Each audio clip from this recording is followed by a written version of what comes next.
दोस्तों नमस्कार। आज हम 67वीं बीपीएससी मेंस के लिए हम न्यायिक स्ट्रक्चर पर चर्चा करेंगे। दोस्तों उससे पहले यदि आप 67 बीपीएससी मेंस के जीएस पेपर 1 और 2 की तैयारी एडवांस तरीके से करना चाहते हैं, करंट के सभी क्वेश्चन आप सही करना चाहते हैं, लिखना चाहते हैं वहाँ, तो आप कम मेहनत में आप 95 वीडियो 95 पीडीएफ पढ़कर आप जा सकते हैं। आपकी स्थिति बहुत अच्छी हो जाएगी। इसका चार्ज 2500 है।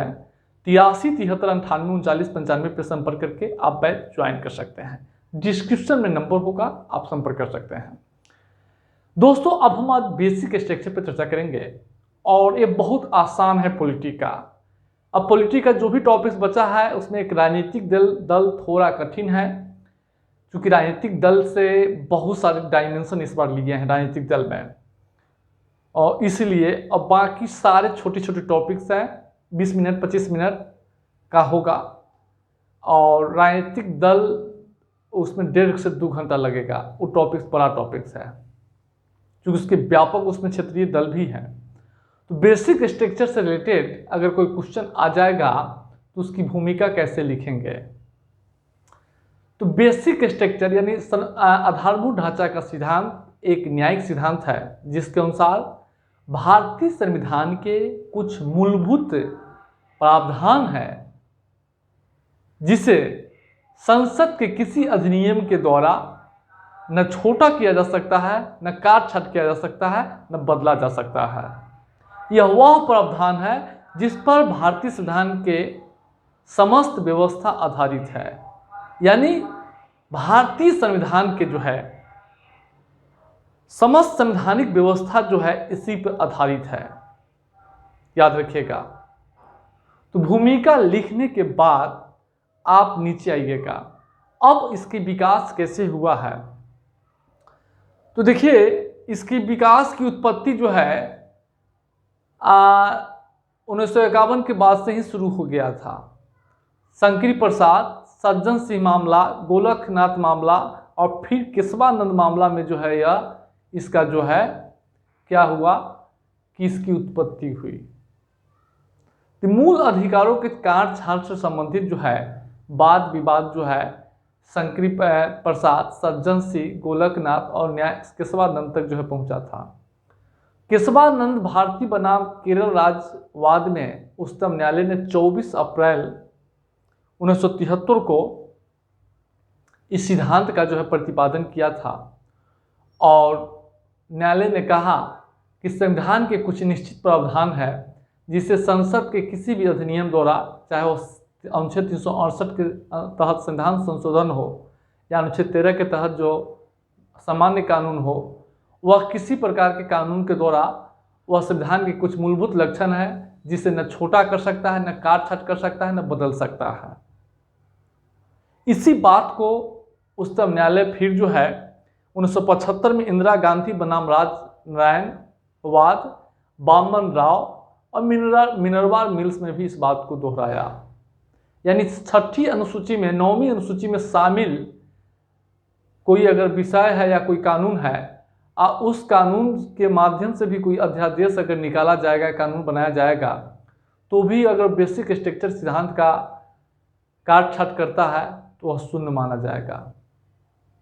यानी ये जो संविधान के जो बेसिक स्ट्रक्चर जो प्रावधान देख रहे हैं, इसको संसद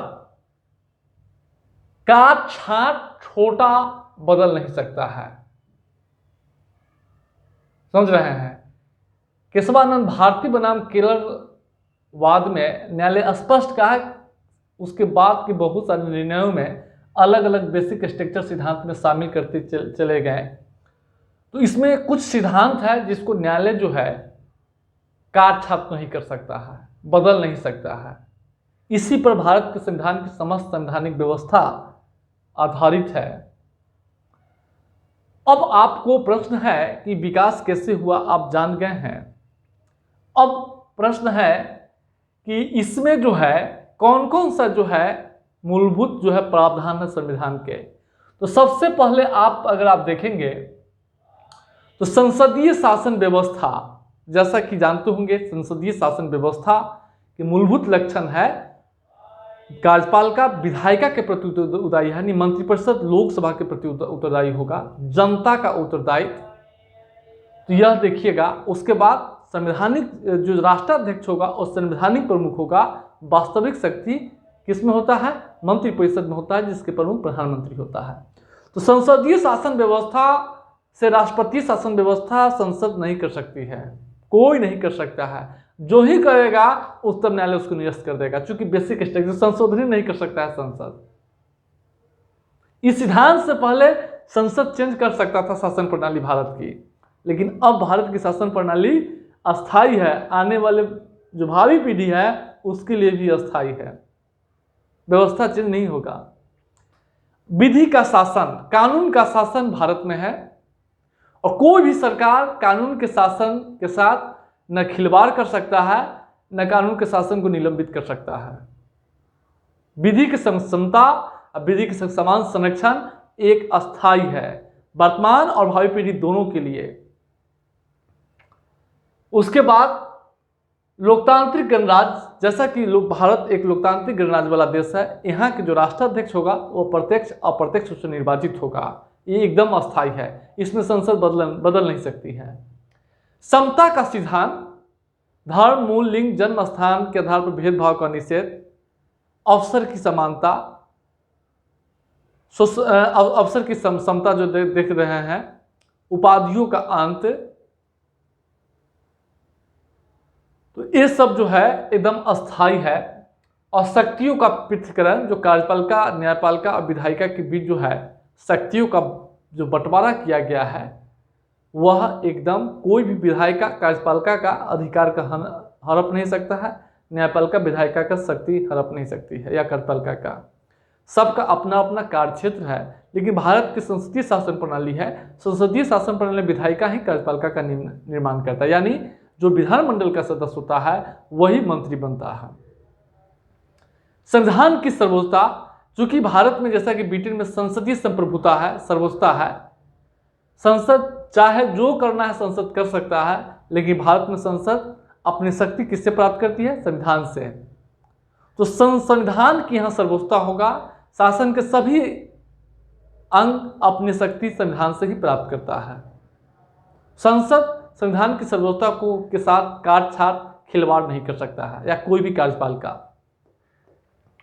मौलिक अधिकार, नीति तत्व में संतुलन। अब मान लीजिए नीति सिद्धांत जो है राज्यों के नैतिक आदेश है, अब उसको लागू करने के लिए हो सकता है मौलिक अधिकारों का हनन हो। अब जैसे कि गो हत्या का प्रतिबंध है, पशु हत्या के लिए जो है कानून बनाने का राज्य को आदेश दिया गया है, लेकिन कोई कारोबारी पशु हत्या करके जीविकोपार्जन करा रहा है तो उसके अधिकारों का हनन हो जाएगा। अनुच्छेद 44 कहता है कि समान नागरिक संहिता की बात करता है, यानी भारत के सभी लोगों के साथ एक कॉमन सिविल कोड होना चाहिए। लेकिन अगर इसको लागू करेंगे तो जो है शिक्षा एवं संस्कृति संबंधी अधिकार है, अगर कोई मातृभाषा है या कोई परंपरा है, रीति रिवाज है, अनुच्छेद 19 के तहत या अनुच्छेद 21 के तहत या 29-30 के तहत उसका यह विरोध करता है, तो उस स्थिति में यह जो है कार्य, इसलिए दोनों में संतुलन होना चाहिए। न्यायिक पुनर्वलोकन की शक्ति, आप पहले ही बताएं कि न्यायिक पुनर्वलोकन न्यायपालिका की वह शक्ति है जिसके माध्यम से कार्यपालिका विधायिका के कार्यों की समीक्षा करती है और संविधान से असंगत होने पर उसे निरस्त कर देती है। तो उस स्थिति में भी यह भी शक्ति जो है आधारभूत ढांचा का सिद्धांत है। संविधान संशोधन करने की सीमित शक्ति, अब देखिए अनुच्छेद 368 के तहत कुछ भी नहीं कर सकता है। संसद को संविधान संशोधन करने की भी सीमित शक्ति है, असीमित शक्ति नहीं है।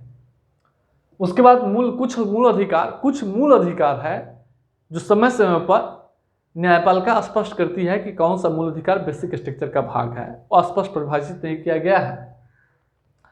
जो केंद्र राज्य संबंध है प्रसंघीय व्यवस्था, वह भारतीय संविधान के मूलभूत लक्षण में है, यानी यह आधारभूत ढांचे का सिद्धांत है। न्यायपालिका निर्णय दिया है और स्वतंत्र और निष्पक्ष चुनाव, पंथ निरपेक्षता, ये सारे अभी तक न्यायपालिका के विभिन्न निर्णयों के द्वारा इन सबको बेसिक स्ट्रक्चर का भाग में शामिल किया गया है, या बेसिक स्ट्रक्चर में, जिसे संसद के किसी कानून द्वारा, किसी भी राज्य विधानमंडल कानून द्वारा इसको काट छाट नहीं कर सकता है, इसको नहीं बदल सकता है, एक अस्थाई है।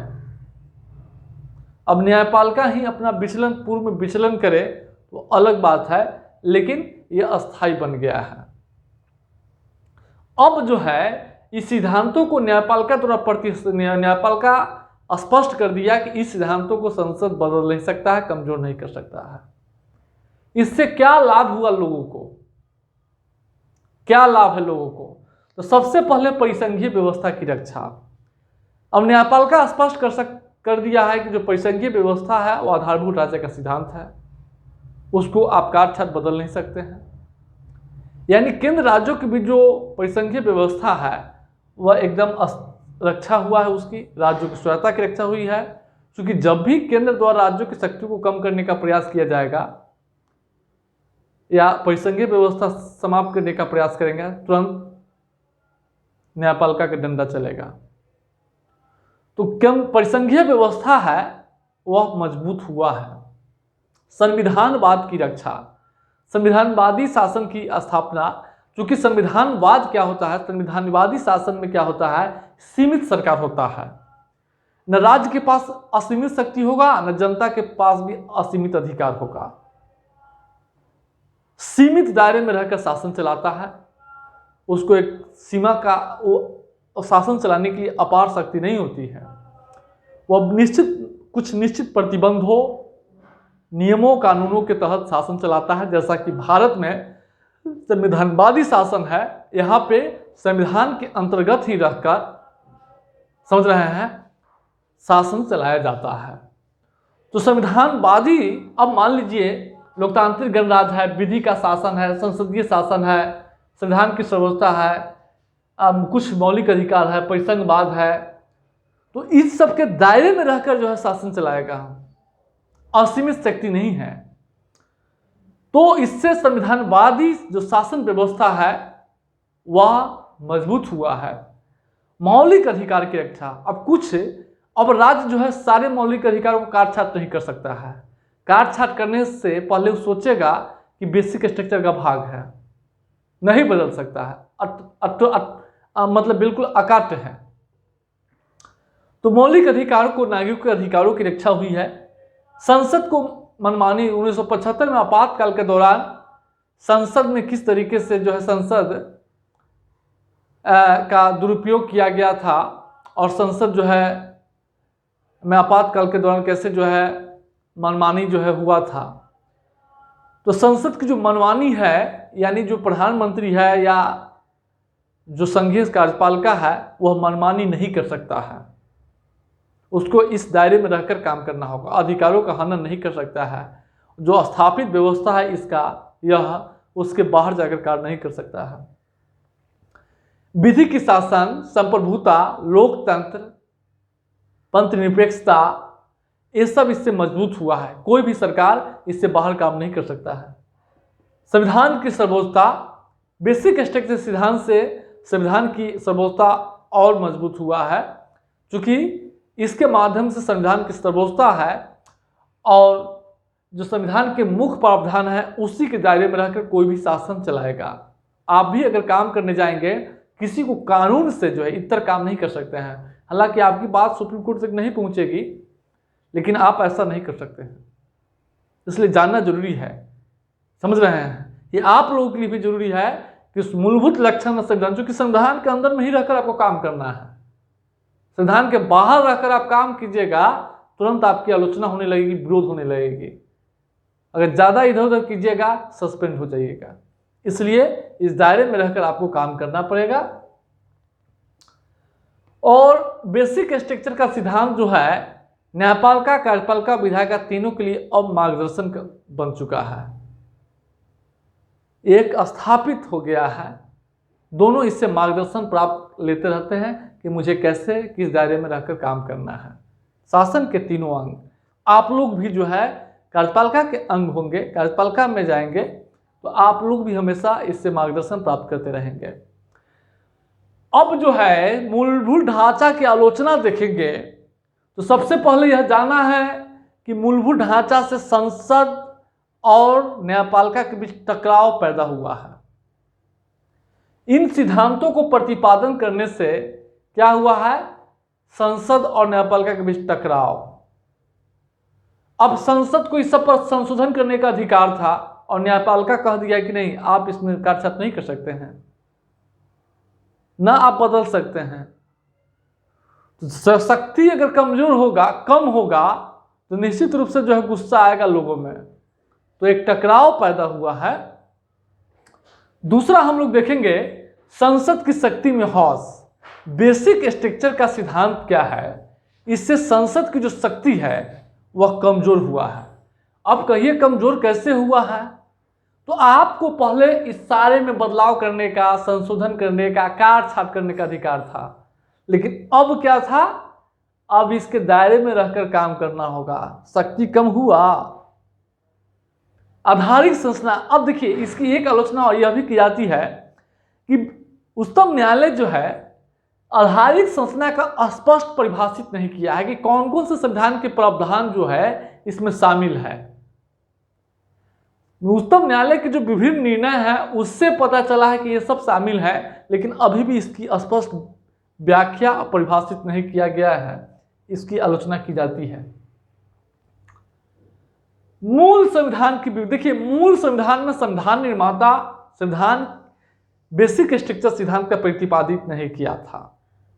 न्यायपालिका 1973 में इसको जो है प्रतिस्थापित किया है। इस संविधान निर्माता इसलिए मूल संविधान के विपरीत है। संसदीय जीवन में अनिश्चितता। संसद के पास व्यापक शक्ति होनी चाहिए, क्योंकि संसद देश की जनता का सर्वोच्च मंदिर है, सर्वोच्च विधि निर्माती संस्था है, जनता का सर्वोच्च संसद है। और संसद के पास इतना शक्ति होनी चाहिए कि देश के सामाजिक आर्थिक विकास के लिए वह कुछ भी कर सके। लेकिन इस बेसिक स्ट्रक्चर सिद्धांत से समझ रहे हैं, संसदीय जीवन में अनिश्चितता पैदा हुआ है। संसद को स्वयं पता नहीं है कि हम कहाँ खड़ा है, हम क्या कर सकते हैं, क्योंकि इसकी परिभाषा नहीं दिया गया है। संसद अगर कोई निर्णय ले रही है, कोई कानून बना रही है, संसद को स्वयं पता नहीं है कि हम ये कानून बना रहे हैं तो ये बेसिक स्ट्रक्चर का भाग है कि नहीं है। इससे संसदीय जीवन में अनिश्चितता पैदा हुआ है। इसके बावजूद, इन आलोचनाओं के बावजूद संविधानवादी शासन की रक्षा, परिसंघीय व्यवस्था, मौलिक अधिकारों की रक्षा में यह महत्वपूर्ण इसका स्थान है। तो यह स्थिति है। अब हम लोग न्यायपालिका से न्यायिक सक्रियता पर चर्चा करेंगे और एक सप्ताह में हम पॉलिटी कंप्लीट कर देंगे।